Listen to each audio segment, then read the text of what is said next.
오늘은 로고스 아카데미 제88과 요한 공동체 전도 요한복음 13번째 시간입니다. 다음 주부터는 우리가 이제 매일 저녁 기도회를 하기로 했기 때문에 이런 형태로 하는 건 오늘이 마지막이고, 수요일은 뭐 이렇게 성경 강해를 조금 더 다른 때보다 좀 나가기는 하지만 좀 간략하게. 그래서 미리 광고드리지만 다음 주부터는 우리 교회는 이제 새벽 기도는 없고 매일 저녁 기도로 모이기로 했습니다. 그래서 새벽에 오시면 안 되고 다음 주부터는 이번 주까지는 되시고 매일 저녁 몇 시죠? 9시에 모여서 우리가 함께 기도하기로 했으니까 9시에 오셔서 기도하시고 돌아가셔서 주무시고 그러시면 되겠습니다. 기도 형식은 뭐 그냥 찬양 이제 반주에 맞춰서 좀 부르고, 새벽에는 반주가 없잖아요, 그죠? 그리고 많이 졸리실 텐데 이제 취침하시기 전이니까 오셔가지고 찬양 2곡 정도 부르고 그다음에 짧게 말씀 새벽 같이 나누고 그다음에 이제 기도하시는 겁니다. 쭉 기도하시다 돌아가시면 되는 거거든요. 그거를 이제 쭉 주중에 하도록 하겠으니까 잘 정착하고, 또 주변에 또 우리 모두 성도님들이 기도하고 싶은 분들이 좀 더 수월하게 오는 시간으로 정하였으니까 우리 교회가 더 기도하는 일에 힘쓰게 되기를 바랍니다. 자, 요한복음 13장의 말씀을 하나의 주제로 말하자면 이제 새 계명을 주신 예수님이다라고 할 수가 있겠습니다. 요한복음이 표적에 대한 예수님이 행하신 7개의 표적, 예수님이 하나님의 아들이 되심을 나타내는 7개의 표적 이후에 긴 그 표적에 담긴 의미, 예수님의 뭐 설교라면 설교, 강화라고 하면 강화, 이 내용으로 쭉 이어져 있는데, 여기에는 이제 특별히 예수님이 행하신 표적은 나타나지 않지만, 그러나 예수님께서 이제 제자들과 함께 마지막 만찬을 나누시면서 행하신 일들과 행하신 말씀이 기록되어 있기 때문에 13장 말씀은 그 자체로도 아주 귀한 의미가 있다고 할 수가 있겠습니다. 특별히 예수님께서는 마지막 만찬, 6월절 마지막 만찬을 행하시면서 이제 제자들의 식사를 잡수시는 중에 일어나서 수건을 허리에 두르시고 제자들의 발을 씻겼다라는 것들이 오늘 기록되어 있습니다. 1절 말씀 보니까 예수께서 자기가 세상을 떠나 함께 했습니다. 아버지에게로 돌아가실 때가 이른 줄 아시고 세상에 있는 자기 사람들을 사랑하시되 끝까지 사랑하시니라. 예수님의 이제 6월절 마지막 만찬이에요. 그러면 이 밤이 지나면 잡히시는 거잖아요, 그죠? 이 밤이 지나가기 전에 잡히시는 거니까 예수님께서는 지금이 이제 마지막 순간이라는 걸 아셨어요. 지금까지도 예수님의 마음을 너무 몰라주는 제자들에 대해서 예수님께서 실망하신 적은 많고 또 나무라신 적도 있지만, 그러나 제자들을 버리지 않고 끝까지 사랑하시는 모습을 보여주셨거든요. 그러면 이제 마지막 만찬을 나누면서 예수님은 제자들에게 마지막으로 뭔가 그들에게 꼭 보여주고 싶은 게 하나 있었어요. 마지막 만찬 중에 그게 뭐냐 그러면 예수님께서 제자들의 발을 씻기신 것이라고 할 수가 있겠습니다. 그런데 그 순간에도 거기에 누가 있었냐 하면 가룟 유다가 있었다 그랬어요. 2절 말씀 보니까 마귀가 벌써 시몬의 아들 가룟 유다의 마음에 예수를 팔려는 생각을 넣었더라 이렇게 기록되어 있습니다. 그러니까 예수님이 행하시는 마지막 만찬에 누구도 참여한 거예요? 가룟 유다도 참여했고, 예수님께서 마지막으로 제자들의 발을 씻기시는 그때에도 가룟 유다도 예수님 앞에 발을 씻김을 받았을까요? 네, 그렇습니다. 그러니까 예수님은 자기가 하신 말씀에 대해서 자기 스스로도 지키시는 분이에요. 이제 우리가 좋은 훌륭한 모범이 되지 않는, 모범이 되는 사례와 모범이 되지 않는 사람들에서 이해할 때 자기가 말해놓고 남보고 그렇게 하라고 해놓고 자기는 지키지 않으면 그 사람은 우리가 본받을 수가 없잖아요, 그죠? 그런데 예수님은 어떻게 제자들에게 가르쳤냐면 항상 내 원수를 사랑하라, 너를 핍박하는 자를 축복하라, 너를 저주한 자를 저주하지 말라 이렇게 가르치셨거든요. 근데 예수님께서는 가룟 유다가 자기가 팔 것을 이미 아셨다고 했어요. 그럼에도 불구하고 그에게 성찬을 베풀어 주시고 예수님의 식탁에 그를 끝까지 초대하시고 마지막까지 또 그의 발을 마지막까지 씻기셨다 이런 얘기예요. 그가 이제 회개함에 이르든지 이르지 않든지는 그에게 속한 것이지만, 그러나 예수님은 자기가 행하실 일들을 끝까지 행하셨다. 왜냐하면 우리가 지난주에도 수요일에 얘기했지만 예수님이 이 땅에 심판하러 오신 게 아니라 그랬잖아요. 그거는 심판하실 날은 나중에 이제 다시 오실 때 하시는 일이고, 지금은 뭐 하러 오셨어요? 구원하러 오셨거든요. 그 예수님은 심판을 행하실 수 있어도 한다 하지 않는다? 안 하시는 분이에요. 이 땅에 오신 예수님의 모습은. 그러니까 가룟 유다가 어떠할 것도 아시면서도 그들을 심판하는 것이 아니었다는 거죠. 또 예수님을 대적하고 죽이려고 했던 많은 바리새인들이나 서기관들이나 제사장들 이런 사람들을 대해서도 예수님은 자기가 공생의 기간 동안 있을 동안에 그들을 심판하지 않았어요. 그건 하나님께 맡겼죠.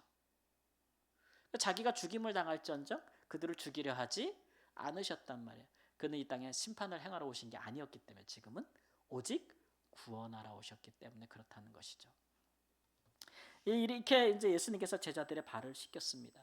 그 이유가 무엇이냐 그러면 바로 섬김의 본을 보여주시려고 그러신 것이죠. 14절, 15절, 17절 말씀을 요약한 성경 구절 함께 읽습니다. 내가 주와 또는 선생이 되어 너희의 발을 씻겼으니 너희도 서로 발을 씻어주는 것이 옳으니라. 내가 너희에게 행한 것 같이 너희도 행하게 하려 본을 보였노라. 너희가 이것을 알고 행하면 복이 있으리라. 마지막 순간이니까 예수님은 이제 자기가 아버지께로 가신 이후에 제자들이 어떻게 해야 될 것에 대해서 가르쳐 주기를 원하셨어요. 그래서 예수님은 성찬을 기념하여 나를 기념하라. 성찬을 향하여 나를 기념하라. 이렇게 말씀하셨고 또 하나는 발을 씻겨주시면서 너희도 서로 너희의 이 발을 항상 뭐하라? 씻기라 이렇게 이야기를 해 주셨죠. 그래서 이게 본을 보여주신다고 하셨어요. 이 얘기는 서로가 서로를 자꾸 섬겨주라 이렇게 말씀하신 거예요. 제자들 보고. 왜냐하면 누가복음 22장에 가보면 이 마지막 만찬을 행할 때 그 제자들이 예수님 앞에서 보여준 추태가 있거든요. 이 마지막 만찬을 먹는 중에도 제자들은 그 앞에 예수님 앞에서 서로 싸웠어요. 서로 다퉜다고요.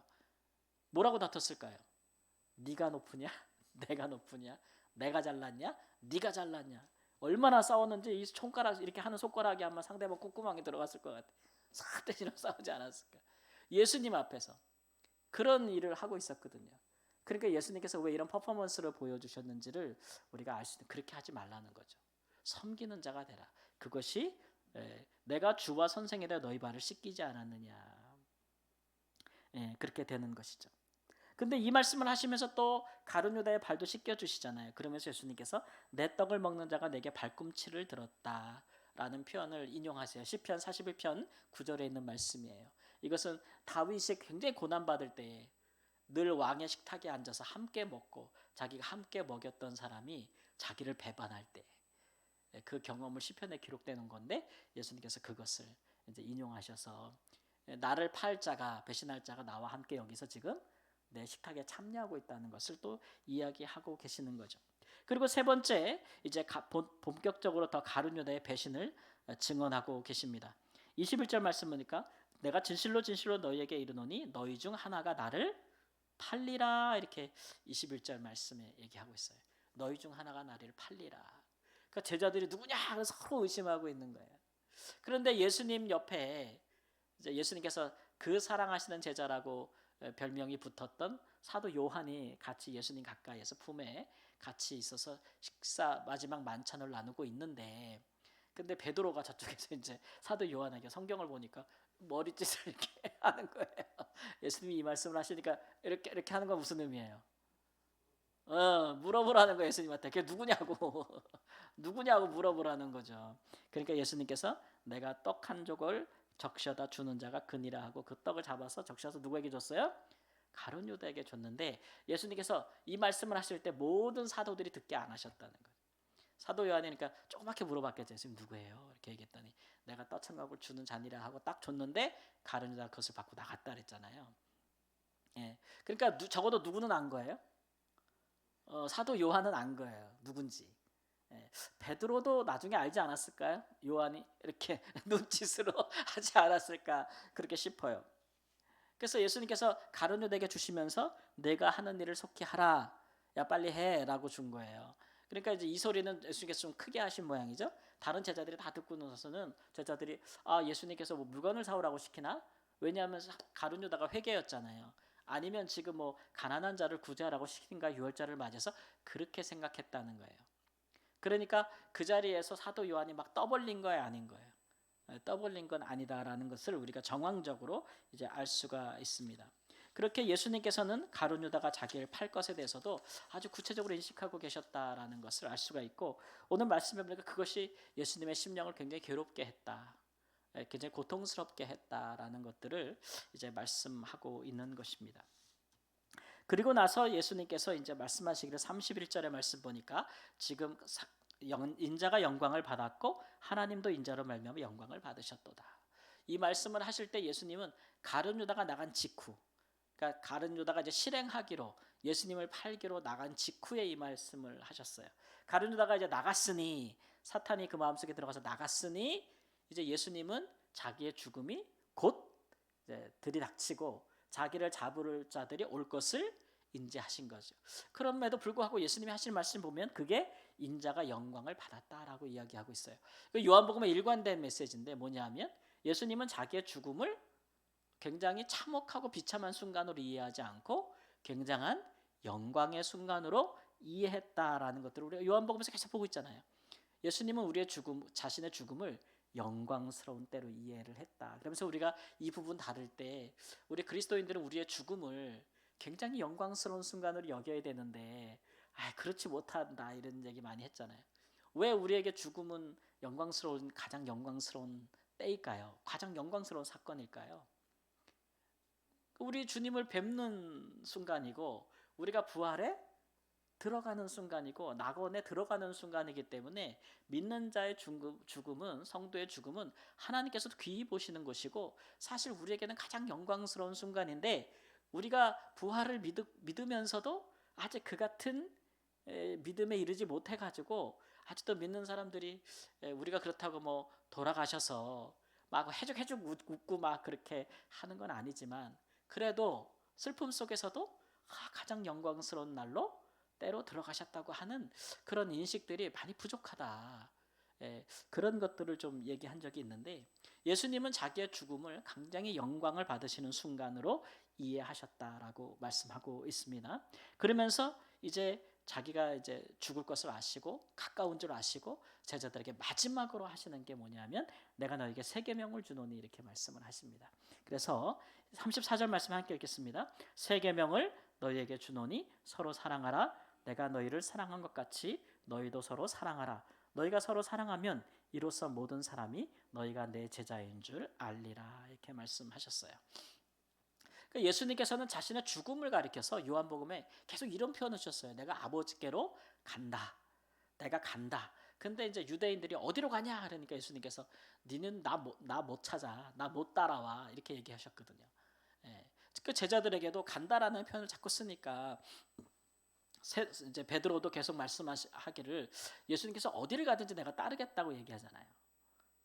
근데 예수님께서는 너 지금은 나 못 따라와 이렇게 얘기하시죠. 나중에는 따라오겠지 이렇게 말하니까 베드로가 내가 주를 왜 목숨도 버릴 텐데 왜 못 따라갑니까? 막 이렇게 이야기를 하잖아요. 예수님은 자기의 죽음을 아버지께로 가는 것으로 많이 표현하셨어요. 왜 이 세 계명을 주시냐면 유대인들이 오늘 성경 구절을 보면 유대인들이 예수님께 자꾸 어딜 간다고 하는데 어디로 가느냐고 묻는데 예수님께서 니네 내 가는 건 몰라 못 따라와 이렇게 얘기하시거든요. 근데 제자들에게도 이제 마찬가지인 거예요. 그러면 예수님이 가신 상태, 예수님께서 아버지께로 갔어. 안 보여 눈에 이제는 함께 계시다가 그런 상태에서 그러면 예수님이 가셨는데 우리가 어떻게 예수님을 믿을 수 있느냐? 예수님이 어떻게 우리와 함께 했다는 것을 우리가 어떻게 알 수 있느냐? 예수님은 갔는데 죽었는데 그게 죽은 거냐? 다시 산 거냐? 막 이런 논의들이 있을 거 아니에요. 언제 갔냐? 어디로 갔냐? 그랬을 때 예수님을 찾을 때에 제자들이 할 수 있는 건 뭐라는 거예요? 예수님을 다시 볼 수 있는 것은 아니고 그러나 제자들이 서로 사랑하면 그죠? 제자들이 누구의 제자인 걸 아는 거예요? 예수님의 제자인 걸 안다. 그렇게 해서 제자들을 통해서 예수님을 본 것처럼 믿을 수 있게 뭐처럼?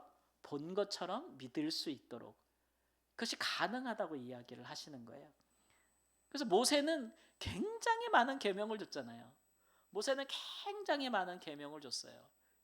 그 계명으로 결국 자기가 내가 죄인이구나 이런 거를 깨달아 아는 방편으로 준 것인데 결국 예수님은 단 한 가지 계명을 주셨을 뿐이에요. 그렇죠? 뭐 하라고요? 서로 사랑하라. 모든 율법과 선지자가 다 이 안에 있다는 거예요. 사랑하라. 사랑하라 있다는 거예요. 이것을 이루면 다 이루었다는 거죠. 그러면 너희가 내 제자인 줄 알리라 이렇게 말씀하고 있는 거죠. 그래서 예수님이 없을 때에 사람들이 어찌 예수님을 듣고 어찌 예수님을 보고 어찌 예수님의 말씀을 배우고 어찌 예수님을 믿을 수 있느냐? 제자들을 보고 배울 수 있다는 거예요. 당시에는 이런 랍비 문화가 아주 일상적이었잖아요. 그죠? 그래서 랍비를 통해 그 배운 누가 있어요? 제자들이 있고 그 제자들을 통해 또 다른 제자들이 생기게 되니까 처음에 그 랍비가 죽어도 그 일을 뒤은 랍비들이 또 있고 제자들이 또 있어서 그 랍비의 이름 그 가르침들이 고스란히 전수됐단 말이에요.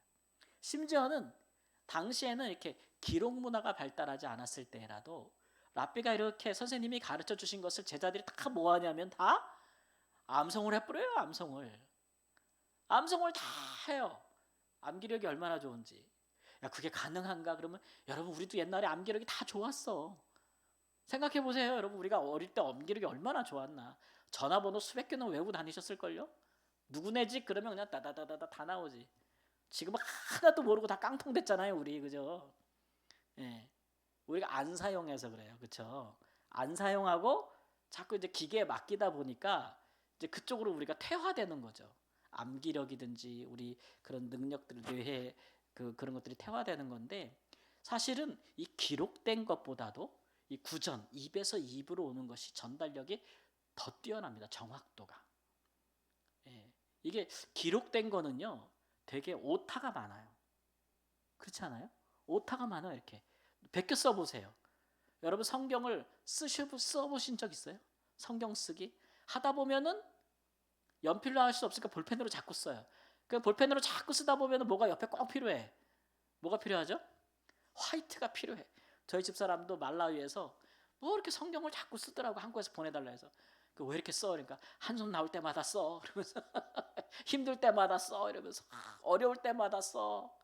그래서 친구가 다 쓰던데요. 그러다 보니까 그래서 항상 힘들구나. 미안하다. 막 이런 마음 가졌었는데 근데 쓰다 보니까 항상 옆에서 화이트를 두고 쓰더라고요.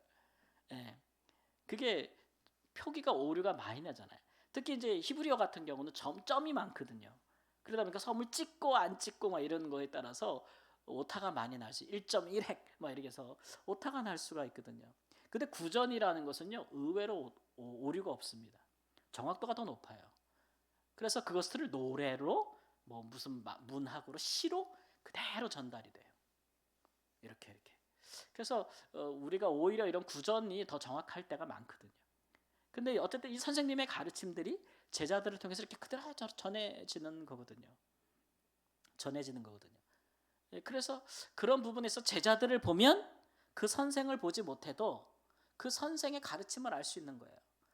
특별히 이제 예수님 당시의 문화는 뭐냐면 선생님이 가르쳤으면 제자들이 선생 가르칠 때에 다른 사람들을 가르칠 때에 그 선생님이 가르치신 것을 가르쳐요. 그래서 누가 말씀하시기를 이렇게 하면서 전해주거든요. 그대로 전달해 가거든요. 그러니까 예수님의 말씀과 그의 가르침이 제자들을 통해서 가르쳐질 뿐만 아니라 그들이 서로 사랑하는 걸 통해서 예수님의 삶이 또 보여지는 거죠. 그러면 사람들이 알 것이다 이렇게 이제 말씀을 하고 있습니다.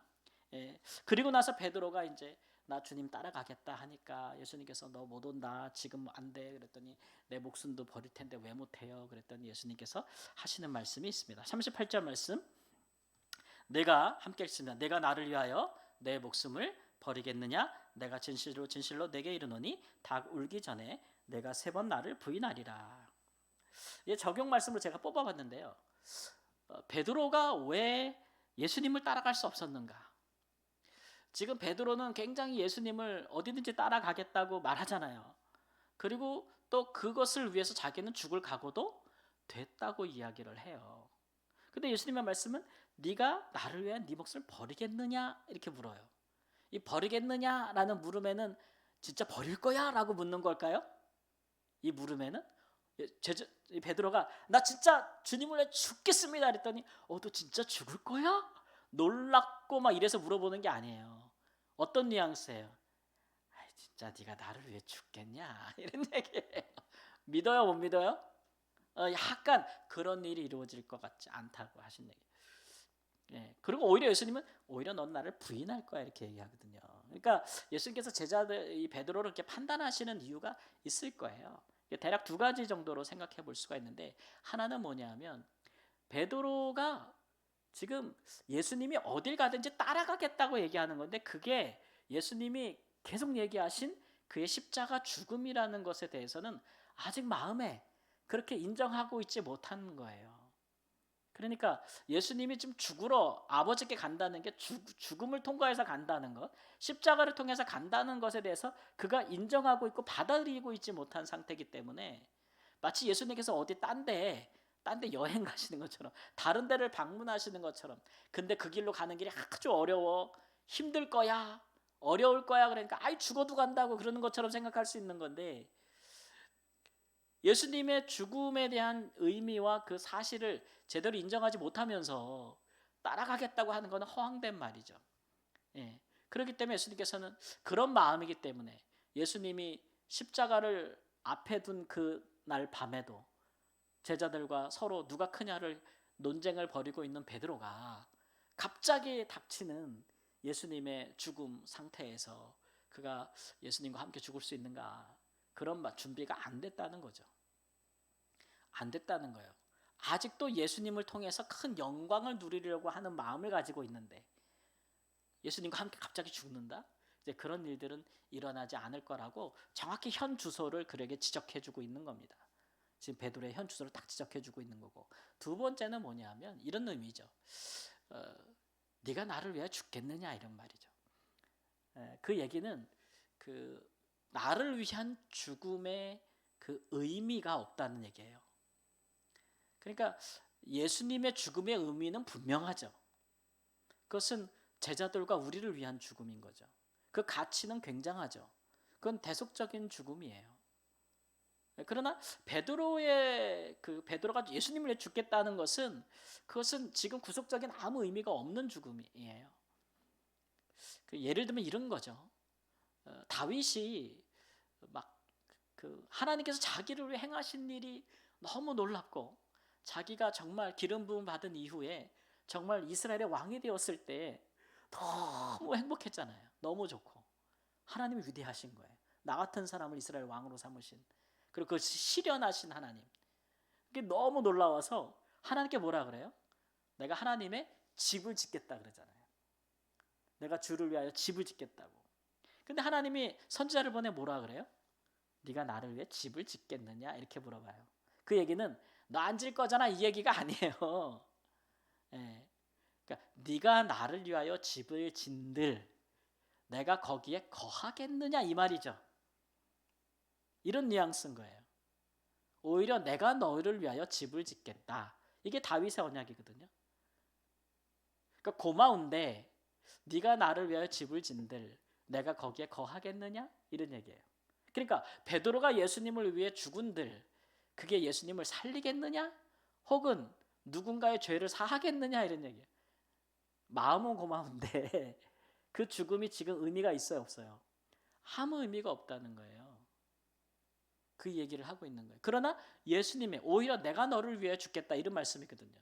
그러나 베드로를 위해 돌아가신 예수님의 죽음은 그의 죄를 사하며 그에게 영원한 생명을 주고 그를 성전으로 만들며 하나님의 자녀로 만드는 대속적인 죽음이잖아요. 예. 그러니까 같은 죽음이라 할지라도 이건 너무나 다른 부분이 있는 거예요. 우리가 간혹 우리가 하나님을 섬길 때 오해하는 부분들이 있어요. 그래서 뭐냐면은 특히 우리가 하나님 앞에 뭔가 헌신할 때, 막 하나님 내가 주를 위하여 다 드리겠습니다, 막 바칩니다, 하나님 내가 헌신합니다, 막 이러고 내 인생을 받아주소서, 막 우리 이럴 때는 진짜 우리 모든 것을 다 바치는 것 같거든요. 예. 하나님이 그런 것들을 귀히 보시지요. 예. 근데 그런 것이 우리를 그러니까 이게 뭐랄까, 그게 우리 하나님 앞에서 정말 큰 것이냐, 그러니까 우리의 그런 무슨 서원과 결단과 주를 위해 행하는 우리의 헌신이 정말 큰 것이냐, 하나님이 우리를 위해 행하신 것보다 그건 아니라는 거예요. 그러니까 자녀가 부모를 위해서 이것도 해드리고 저것도 해드리고 이렇게 생일날 부모님을 위해서 막 자기는 너무 큰 거 했어. 우리 아들이 좀 그래. 우리 아들이 가끔 보면 뭐 엄마 생일 되면 뭐 이렇게 뭐를 하나 하고 자기 되게 큰 거 한 것처럼 아주 막 목소리 높이고 막 이래요. 내가 보면 진짜 콧방귀도 안 나와. 웃기고 속으로 내가 웃기고 자빠졌네. 근데 지는 뭐 내가 엄마를 위해서 이거 했대. 기특하기는 해죠. 안 한 것보다는 잘한 거고, 그나마 그 마음도 귀한 거지만, 그러나 이런 거죠. 엄마가 아들을 위해 한 것보다 크겠냐 이거예요. 이해가 되세요? 근데 자녀가 그 마음을 알기는 알아야 되지 않아요? 그러면서 뭘 한다고 얘기해야지. 이건 지가 더 한 것처럼 얘기를 해. 아니잖아요, 그거는. 그런 거잖아요. 내가 이렇게 해도 갚지 못할 부모님의 사랑, 이렇게 여겨야 되는 게 마땅한 건데, 그죠? 근데 우리가 하나님 섬길 때 그 마음 안 품을 때가 있어요. 이건 뭐 하나님께 뭘 하면 아주 자기가 다 잡은 것 같아. 막 하나님 앞에 큰 소리 치고 사람들 앞에 큰 소리 친다니까는. 그러니까 예수님 때 바리새인들이 그랬죠. 내가 금식한다고 말이지. 내가 11조 한다고 말이지. 내가 뭐 한다고 막 엄청난 자부심과 그 자부심이 갔다 넘치다 못해 자만이 되고 교만이 되는 거 말이에요. 자기 입으로 나팔을 다 불어요. 자기 입으로 딱 그런 사람은 하나님께 칭찬받을 일이 하나도 없다 이거예요. 왜 안 하냐 그러면 넌 네가 이미 네 상을 다 받았다 이놈아 이렇게 얘기한다 그랬잖아요. 다 받았다. 제가 전에도 얘기했듯이 어떤 장로님이 그렇게 주님의 음성을 듣고 나서는 집에 있는 거 하여튼 다 갖다 버렸대잖아요. 감사패 교회에서 받은 거 뭐 감사패 무슨 패 뭐 세상에서 받은 거 뭐 싹 갖다 버렸대요. 다 갖다 버렸대. 하늘나라 갔더니 너무 기대하고 갔는데 꿈에 하나님 아무 칭찬도 아무것도 없더래요. 또 왜 그래서 궁금해서 물어봤더니 너 땅에서 다 받았잖아 네 영광 네가 스스로. 너무 충격받아가지고 이번에는 그렇게 하셨대요. 그리고 지금도 그래서 어디서 높임을 받지 않고 예수님 말씀대로 어디 가든지 낮은 자리에 가서 앉고 드러내지 않고 그러려고 굉장히 노력하신 부분들이 있어요. 참 좋다 이런 생각을 했었는데 그런 거죠. 우리가 하나님 앞에 뭐를 한다고 하더라도 하나님께서 귀히 보시지만 야 근데 그게 그렇게 되겠느냐 이렇게 말씀하시는 그 하나님의 마음을 이해해야 돼. 네가 나를 위해 목숨을 버리겠느냐 이 말씀이나 네가 나를 위하여 집을 짓겠느냐 오히려 내가 너를 위하여 집을 지으리라 오히려 내가 너를 위하여 목숨을 버리리라. 이 하나님이 우리를 위해 행하시는 일들에 대해서 우리가 사실은 압도되고 살아야 되는 거거든요. 거기에 은혜라는 게 있는 것이고 사실 신앙은 그런 것이 우리를 이끌어야 되는 거예요. 그 은혜라는 것 하나님이 행하신 우리를 행하신 그 압도적인 사랑이 우리가 느끼고 그것이 우리를 이끌어가야 그 신앙이 되는 것이죠. 내가 주를 위해 뭘 하겠다고 해서는 아무것도 이룰 수가 없는 거예요. 아무것도 이룰 수가 없는 거예요. 그래서 예수님께서 지금은 아니다라고 얘기하시는 게 바로 그런 거죠. 근데 후회는 그럴 것이다. 이후에는 그럼 베드로가 뭐 나중에 어떻게 죽을 것에 대해서 말씀하시는 건데 이때 주를 위해 죽겠다고 나서는 베드로의 모습과 마지막에 그가 순교할 때 그 순교를 위해 나아가는 그의 모습은 하늘과 땅 차이죠. 하늘과 땅 차이죠. 그런 차이가 있을 것입니다. 그래서 베드로가 호언장담해도 불구하고 예수님께서 네가 나를 왜 목숨을 버리겠느냐 하셨던 그 이유를 우리가 좀 되새겨 볼 만해요. 그것이 우리의 신앙생활에도 좀 그러한 부분들을 우리가 좀 돌아봐야 되는 부분이 있는 것이죠. 우리가 주를 위하여 행한 것보다 주께서 우리를 위하여 행하신 일들은 비교할 수가 없고 그 깊이와 넓이를 다 감히 논할 수가 없기 때문에 그런 부분에 대해서 은혜로 감사함으로 겸손하게 그렇게 행하는 것이 옳다. 그래야 조금이라도 예수님을 따라갈 수 있다. 조금이라도 예수님을 따라갈 수 있다.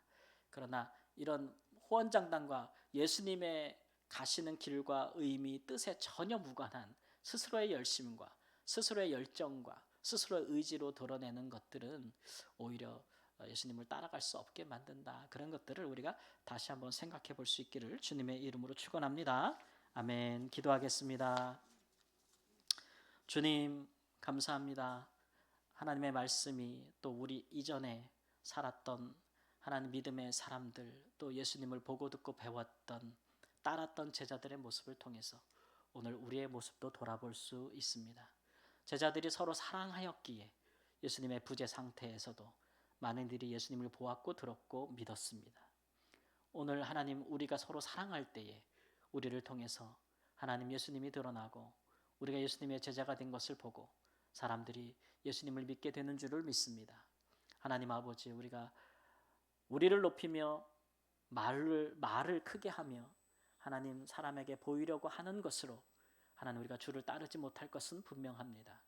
하나님, 우리가 겸손히 우리를 위해 십자가를 지신 예수님처럼 서로의 발을 씻기며 서로 사랑하는 것으로 하나님 그렇게 주님을 따라가는 자들이 되게 하여 주옵소서. 존귀하신 우리 주 예수님의 이름으로 기도합니다. 아멘.